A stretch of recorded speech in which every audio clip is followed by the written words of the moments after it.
Today, we would begin to discuss the state formation in Maharashtra and in Rajputana. There are similarities and dissimilarities in the formation of the states of Maharashtra and Rajputana. First, we would see Maharashtra, and then we would see Rajasthan or Rajputana.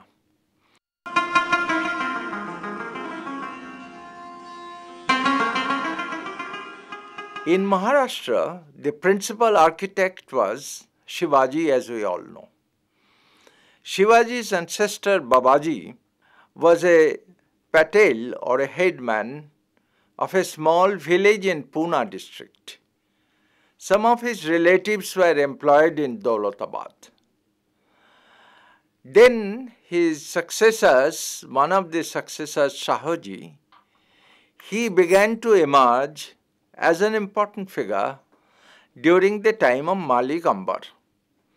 Malik Ambar granted him a land in Kolhapur, which was then held by Murari Pandit of Bijapur. But Shahoji ousted Murari Pandit and joined Bijapur and became one of the Maratha chiefs there. But this alliance, or rather this submission to Bijapur, did not last very long as the Mughals were approaching the Deccan. Actually, the history of the Deccan is very much tied with the history of the Mughal advance into the Deccan. And we would see that Shivaji took full advantage of this Mughal advance into the Deccan, the conflicting interests between Bijapur, Golconda, Shivaji and the Mughals. This had helped Shivaji to a great extent. After this, the Mughals had taken over Ahmednagar, and after taking over Ahmednagar, they imprisoned Nizam Shah. Shahoji then became the champion of Ahmednagar, and he was helped by Bijapur to a great extent, who sent him a force. Shahoji conquered much of the territory of Ahmednagar districts, and many of the Ahmednagar nobles joined him. He found a prince of the Nizam Shahi dynasty and made him the king. His force was then about 20,000, and his revenue was nearly 1 crore rupees, which was almost equal to those of Bijapur and the Mughals. This did not, however, last very long. In 1632, Fath Khan, the son of Malik Ambar, joined the Mughals, and the Mughals granted Fath Khan the district of Pune. This had angered Shahoji very much, and he had joined Bijapur to take his revenge. But this alliance between Bijapur and Shahoji also did not last long. Shahoji tried to join the Mughals. Shah Jahan gave him a mansab, 5,000 zat, 5,000 sawar. But this also did not last very long. So this was the really the interlude before we come to Shivaji's career.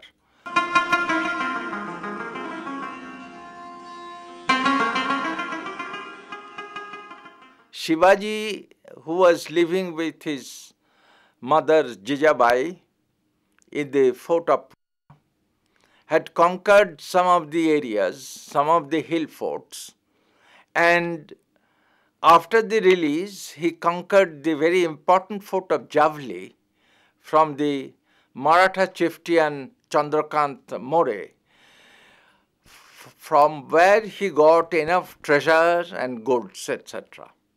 With this, he began to recruit the Mavli foot soldiers, the infantry, Maratha infantry, so to speak, And with this army, he began to conquer the different hill forts, including the coastal Konkan areas. Now, this was becoming difficult for Bijapur as well as for the Mughals, but the Mughals were then far more involved in the Central Asian affairs and did not really interfere. After the death of Shahaji, Shivaji began to conquer other areas from 1657. But he soon realized that with Bijapur on one side and the Mughal on the other, it would be very difficult for him. So he started negotiation with the Mughals and asked certain forts as well as the port of Dabhol and certain other areas. Aurangzeb was not willing to give him that much. By the time the civil war between Aurangzeb and Dara was over, Aurangzeb had become victorious, and during that time Shivaji had conquered many areas, including the areas of Bijapur and certain ports like Kollan. These ports are important to Bijapur because the exports of Bijapur passed through Kollan, and the Portuguese used to bring the war horses from foreign countries to these areas. Therefore, Bijapur decided to attack Shivaji at this time. The attack was to be spearheaded by one of the premier nobles of Bijapur, Afzal Khan. Afzal Khan, a veteran general of Bijapur, came and invited Shivaji for a conference. Obviously, his idea was to kill Shivaji in this meeting, but Shivaji was also prepared, and there is no need to repeat the story of how Shivaji had killed Afzal Khan in the meeting. During this encounter, the troops of Bijapur, without a leader, were scattered. Shivaji could easily seize all the goods and treasures of Afzal Khan, and he became one of the legendary heroes of the Marathas. Many Maratha officers, many Maratha troops joined him. Even the Afghan mercenaries of Bijapur now deserted Bijapur and joined Shivaji. This was the time when Aurangzeb decided to strike. His first act was to send Shaista Khan as Viceroy of the Deccan. Shaista Khan, with a huge army, occupied Pune, made it his headquarters, and gradually began to spread towards the Maratha territories. Shivaji now realized that a frontal encounter with the troops of Shaista Khan would not be feasible for him. So he decided on a bold stroke. On a night, he with his very few bodyguards and trusted lieutenants went incognito to Pune, entered the bedroom of Shaista Khan without any problem, and attacked him. Shaista Khan managed to escape, losing one finger on the process, while his son and some of the women of the harem, they were killed. Shivaji then left the bedroom, left Pune, and it was stated that there was some treachery because he was challenged by the guards of Shaista Khan, but Shivaji was not seized. Whatever the reason of this, this made once again Shivaji the hero. And this time Aurangzeb was very much angry. Meanwhile, Shivaji had decided to attack again, and he plundered for 3 days the unwalled, very rich port of Surat, from where he got nearly treasure of 1 crore of rupees. There was a killadar at Surat, but the killadar and the governor of the city of Surat, they did not have good relation, and since Shivaji did not attack the fort, the killadar did not advance, and Shivaji plundered with heart's content for 3 days. Now Aurangzeb now decided that time has come to do something different. He appointed Joy Singh, Mirza Raja Joy Singh, one of his trusted princes, as Viceroy of Deccan. Joy Singh did not underestimate Shivaji at all, unlike his predecessors. He first opened the diplomatic negotiations with some of the Marathas who were hostile to Shivaji, and with Bijapur, although Bijapur did not commit anything. But the Maratha Sardars who were hostile to Shivaji were ready. With this, and with a huge force of 12,000, Joy Singh marched to Pune, captured it almost without a fight, made it his headquarters. But then he decided on a very bold course. He decided to attack the center of Shivaji's strength, the fort of Purandar. In this fort, Shivaji had kept his family as well as his treasure. Joy Singh now besieged the fort of Purandar very closely, and the Marathas tried to dislodge him but failed. When the fall of the fort was imminent, Shivaji began negotiation that led to the Treaty of Purandar in 1665. By this treaty, it was agreed that Shivaji would surrender 23 out of 35 forts to the Mughals. Secondly, he would pay 1 crore and 20,000 rupees to the Mughals in installments as war expenses. Thirdly, Shivaji would be allowed to conquer as much territory of Bijapur as possible with the help of the Mughals, and Shivaji would retain these territories to himself. This was a very clever move by Joy Singh, because he planted a discord between Shivaji and Bijapur. Bijapur, however, remained silent, and Shivaji was not very happy either. He had to surrender so many forts to the Mughals. Now, the Treaty of Purandar was not liked by Aurangzeb at all. He did not trust Shivaji at all. To him, Shivaji was a very treacherous person, and he would not keep his promise. Aurangzeb was not alone in his doubts. Joy Singh's chief lieutenant, Dilir Khan, was against it.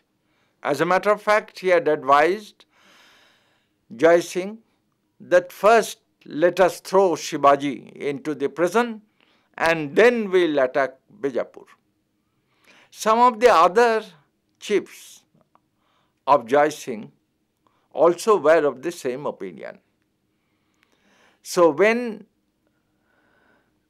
Joy Singh proposed a march on Bijapur along with Shivaji, Shivaji was half willing, but still he wanted to experiment. But Aurangzeb was in doubt, and he did not give Jai Singh further reinforcements or any heavy guns. Jai Singh arrived at the gate of Bijapur but could not break through because he did not have heavy artillery. Shivaji attacked Panhala fort, very strong fort of Bijapur, but could not take it. Immediately, the party hostile to Shivaji counselled that Shivaji should be imprisoned because he was a traitor. Jai Singh now found that his scheme was falling through. So he proposed to Aurangzeb that let Shivaji go to Agra, where he was staying, and let Shivaji talk to the emperor and they would find a solution. Aurangzeb agreed, advanced 1 lakh of rupees for the journey of Shivaji. Shivaji agreed also on a safe conduct given by Jai Singh. And Shivaji arrived at Agra, and at that time Aurangzeb was celebrating his birthday, and there are so many celebrations that Aurangzeb did not have the time to talk to Shivaji. He was asked to be in the Darbar, where he was put in the category of 5,000 Mansabdars. That made Shivaji very angry. He said that his son Shambhuji was getting the Mansab of 5,000. One of his relative Netaji was also getting 5,000. And he has been made a 5,000 Mansabdar, which is below his dignity. So he walked off angrily from the Darbar, which was a gross violation of the Mughal code, and he was immediately imprisoned, actually house arrest. Aurangzeb wrote to Jai Singh asking for his advice, telling him of what had happened. Jai Singh suggested conciliatory treatment, but before Jai Singh's letter could reach Aurangzeb, Shivaji has escaped and had returned to the Maratha country.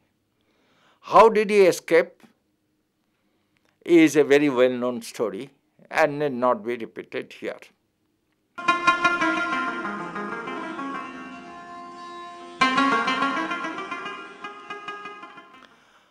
For 2 years after his return, Shivaji remained silent. Then he asked pardon in writing to the Mughal emperor, who pardoned him and gave a mansab to his son Shambhuji, 5,000, with a jaigir in Berar. That jaigir was suddenly taken away by the emperor to compensate for the 1 lakh of rupees advanced to Shivaji for his journey. This was the excuse that Shivaji was looking for.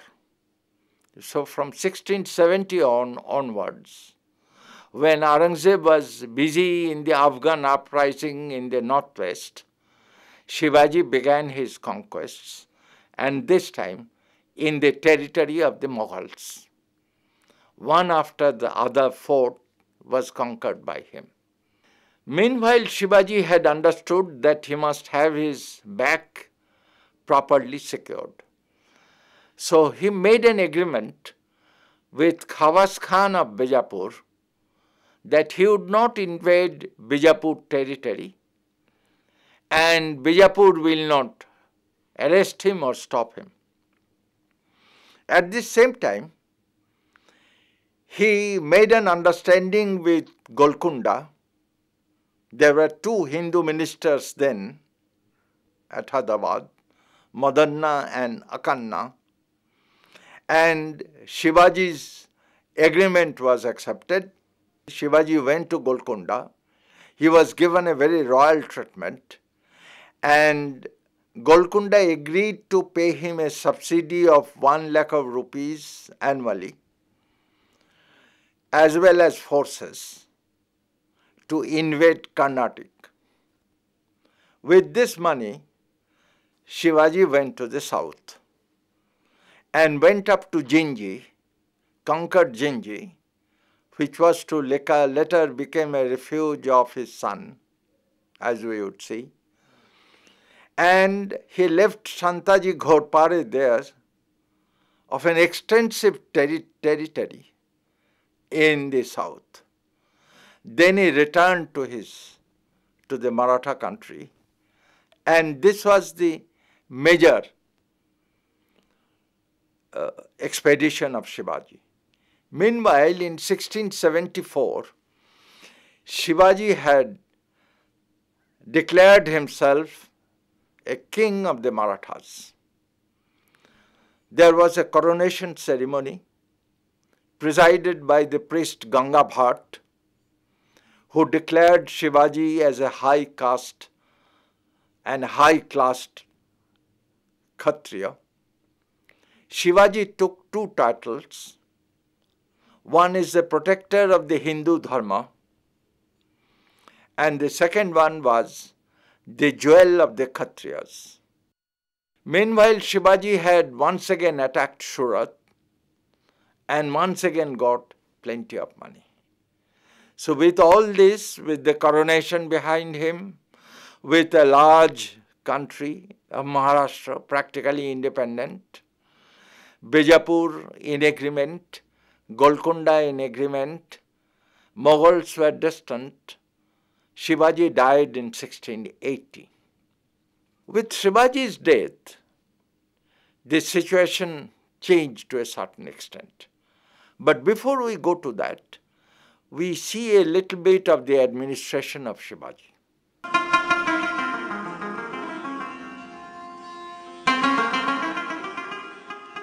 Shivaji's general administration was modeled on that of Malik Ambar, whom he always respected. Now, he made the council of ministers, Ashtapradhan, 8 ministers, with Peshwa, the prime minister, as the minister of finance and general administration. But there is a difference between this Ashtapradhan and other council of ministers. These ministers were not collectively responsible. They were individually responsible to Shivaji. There were the Vakya-Navis, the intelligence official, who also looks after the household of Shivaji, the Senapati, the Majumdar, the accountant, and so on and so forth. These Ashtapradhans, all working under Shivaji and under his instruction, wanted to resume or start the measurement of land, which was done in 1679. But before that, Shivaji has organized his army as well. His army now, 40,000 cavalry and about 1 lakh of foot soldiers. Significantly, and unlike those of the Mughals or other Deccan states, Shivaji's soldiers were paid regularly in cash. Shivaji did not like to pay their salaries in grant of land. Although Shahaji had started like that, but Shivaji did not entertain it, excepting one or two occasions. Shivaji's forces included what is known as Silahodas, that is auxiliary loose troops, Marathas hired for particular expeditions, and then they were disbanded, again brought up in the next expedition. The plunder was part and parcel of the Maratha army. But the plunder was accounted for. It is not a personal booty of the soldier. Every plunder has to be deposited to the state, then it is to be distributed. No soldier can take it. It is a very strict one. Strict discipline was maintained. No woman or dancing girl was allowed to accompany the army. At the same time, Shivaji organized one of the very few Deccan states, his flotilla of boats. It is called Navy. But Navy, as we know in modern parlance, is different. Navy is hierarchically arranged. There is a superior officer, higher officer, and so on and so forth. In the flotilla of boats, there is not that much of hierarchy. There were gunboats, 60 to 100. There were also the trading ships. And Shivaji ships used to go to trade in Middle East, in the partly also in Southeast Asia, which was not a very great trade, but it continued. His principal rival was Siddhis of Janjira, who sided with the Mughals, as well as the Malabar pilots, most of them Muslims. But Shivaji managed to get the Muslim Malabar pirates to his side. He recruited his sailors from the Kolis and the Bhandaras, the local Marathas, and they did well. Now, in this total organization, Shivaji's emphasis was that the Deshmukhs, almost like powerful Jamidars, they should be controlled. The slightly later witness, Shabhasad, said that the Deshmukhs had become very powerful. They are actually becoming a rival to the Maratha state. So Shivaji now began to form regulations for the control of the Deshmukhs. He allowed their certain privileges, allowed the Jamidars also certain concessions, but their rights were curtailed, and thereby they were reduced in power and authority. But the final portion of his administration is the revenue system, which we would see next day.